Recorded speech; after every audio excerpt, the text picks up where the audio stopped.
Yeah, well, I can start talking. It's up to you. Hi, Jessica. What's up, Heather? How's it going? Good. So, what are you feeding today? I am feeding our sail isopod colonies. If we take a look, these guys are a little gray, so they're hard to see, but these are some of my favorites because they are, just so darn cute.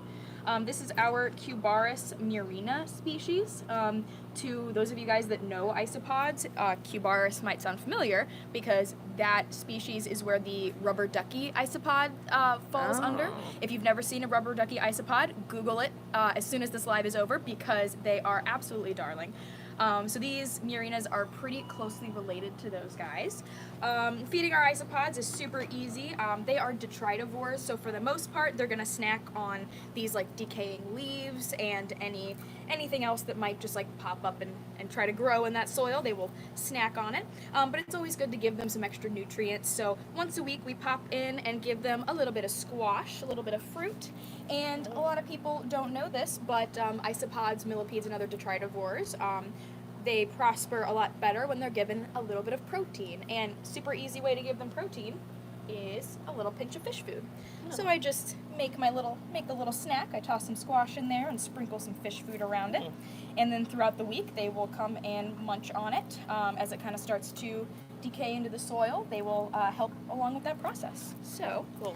super easy, but very important to keep our isopods nice and healthy. Yeah. I'm gonna turn up the volume on the microphone real quick. Sometimes I talk too quiet. Let me know if I need to speak No, up. you're fine. I'm just turning this up.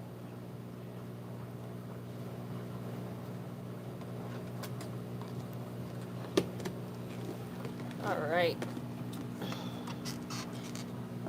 Keeping our isopods healthy is super important because these colonies are actually the ones we have out for sale. So we have a bunch of different species. We have the Cubaris murinas, we have the Cubaris borneos, we have got some orange Dalmatians, some embers, regular Dalmatians, and milkbacks. A lot of our we do have a lot more colonies out on the floor right now than what I have here, but some of those are newer. And when they're first put out, they get a nice little buffet of mushrooms to eat. So I typically leave those alone so we don't, overfeed the colony. So they typically do well for about a week or so without me looking in on them because they start out with those yummy mushrooms. Then after a little while, I take over and make sure they're getting all the food they need. You can see these little guys in there. They are super, super cute. And these isopods are usually really, really good to go in our vivariums. So if you have like a crested gecko or a gargoyle gecko, for example, those are really, really popular animals to put in vivariums. And we need to have our cleanup crew in the soil to make sure that they're taking care of that decaying organic material, along with any poop that your lizard or snake might produce. The isopods and springtails as well live in the soil and basically help to keep the ecosystem thriving and to keep everything healthy. And we want to make sure our cleanup crew is healthy so that our whole tank is healthy. Look at them all. I know, they're so precious. My favorite is when if there's like a colony up here for a little bit that nobody's brought home yet, they'll start to have babies. And so you lift up the leaves and there's a bunch of tiny, tiny little baby isopods in there, and they are the most darling thing in the world. Yep. I like the orange Dalmatians because they're so bright and you can they don't blend in as well, so you can So see you can them. see them more easily. I'm a big fan of the embers for that reason. The embers and the powder blue I really like because they almost look velvet. Their skin is almost like matte, so it's like they look velvety. I think they're super neat. Hideaway says bug stream. These aren't bugs. They're actually crustaceans. Fun fact. They're crustaceans. Yeah. So anytime somebody, sees our springtails and our isopods and they're like, ew, I hate bugs, that's always the first thing I say. Well, they're actually crustaceans. They're not bugs. And if there's any old squash that they haven't eaten, I usually pull that out. Realistically, it's fine. It's not going to hurt them, but I always want to make sure that their habitat is nice and clean. They're looking a tiny bit dry, so I'm going to give them just a little spritz of water. Don't want to drown them, but we want to make sure they stay humid. Yeah. And a little bit of spice on top. She looks like she's cooking. That's why I always pretend that I'm cooking, that I'm like the master chef for my isopods. Yeah. I'm friends with a lot of people who actually cook for real. So whenever I'm here and I'm doing like animal diet prep, then I pretend that I'm the chef. Oh, okay. But my audience is usually a lot less picky. So. And these are the Cubaris Borneos. I've moved on. These guys look really similar to the Merinas, if I can find them in here. They're a little bit lighter. I saw one crawl away. There we go. There's a couple right here. God, they're so tiny. I know. These ones are small. Some of our isopods can get pretty huge. Yeah. The rubber duckies I was talking about earlier, they can get to be like an inch or two. Like they can get pretty big. But a lot of the like the milkbacks and the dairy cows also get pretty large. I've got some dairy cows at home that are like that big. You see them and you're like, I didn't know an isopod could get that big. Yeah.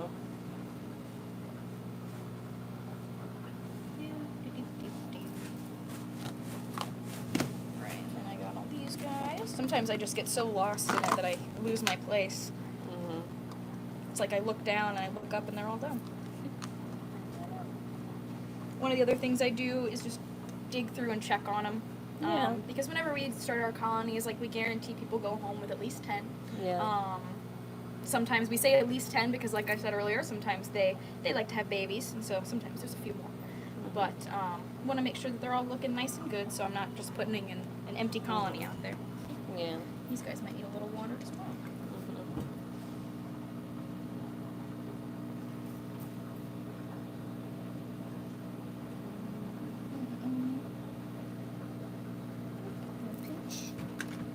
Alrighty, and that is my Borneos all done.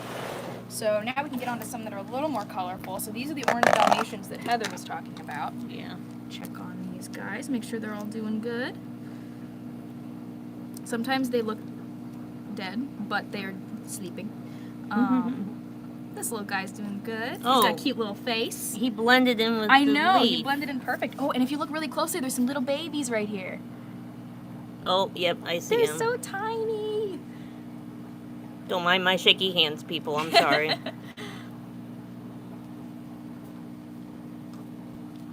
Yeah, you're so sweet.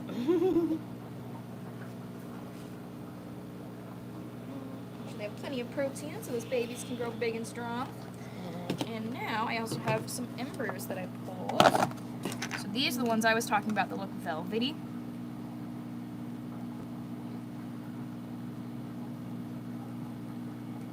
My friends. Sometimes they get carrots, so they'll blend in with the carrot too. Yeah. It's like I'm seeing the carrot. Right. There's one. Well, I friend. see you. There they are. You are not a carrot. You are not a moving carrot. You. Well, unless the carrot just goes like, oh, there's a baby. Little baby. Yep, I see the baby. They're so tiny. Hi, friend. I love isopod faces too. They're just their little eyes and their little antennas. Oh, they're just so precious. Get a little squash. Get a little sprinkle. And now these guys are all taken care of. Alrighty, so these were the milkbacks that I was talking about as well. These ones can get pretty darn big. Get rid of some of that old squash. I'm looking a little dry, so I need some more. Yeah. Well, that guy's not the best example. Of He's a a big little one. But oh, here we go. Here's some bigger ones over here. Oh, yeah. That guy's pretty big. Run away. Yeah, these ones are. I've noticed that a lot of the Lavis species. So the Lavis. That's why I say that. But, Yeah. So the milkbacks, the dairy cows, the Oreo crumble, I think, is also a P. lavis species, but they tend to be a lot more active than some of the other ones. Like, they will just run and zoom all around, and where sometimes the other species can be a little bit more docile. It's actually why, so for some species, we actually don't recommend putting them with like soft-scaled geckos or frogs, because some of them that are a little more active, like the Lavis species, if they get a little too hungry, they'll actually try to nip at your gecko or at your frog. Oh, okay. And for like softer scaled animals, or like obviously amphibians that have really sensitive skin, we don't want that to happen. So those ones we typically try to separate. But if you do bioactive for a snake which can be pretty daunting. Snake bioactive enclosures can be a little bit tough, but typically you don't have to worry as much because their scales are a lot tougher, so the isopods can't really hurt them. Alrighty, and then my last species here is we got our Dalmatians. There's one. These guys have those spots. I'm sure you can see how they get their name. Yeah. Little spots. Okay, and you can have some squash. And you cannot make a coat out of them. No, definitely not. Name that Disney movie. I don't know. That's a tough one. I'm actually a big fan of 102 Dalmatians. Oh. Which was one of the live action movies. Yeah. Yeah, I've that was seen my that favorite when I was a kid. There's some more of them, all hanging out. Sometimes they, the isopods, like, they molt as well. They molt the way that, other arthropods and other crustaceans do. And so you'll see almost like a phantom isopod in there, and it's actually their molt. Yep, I definitely saw that one.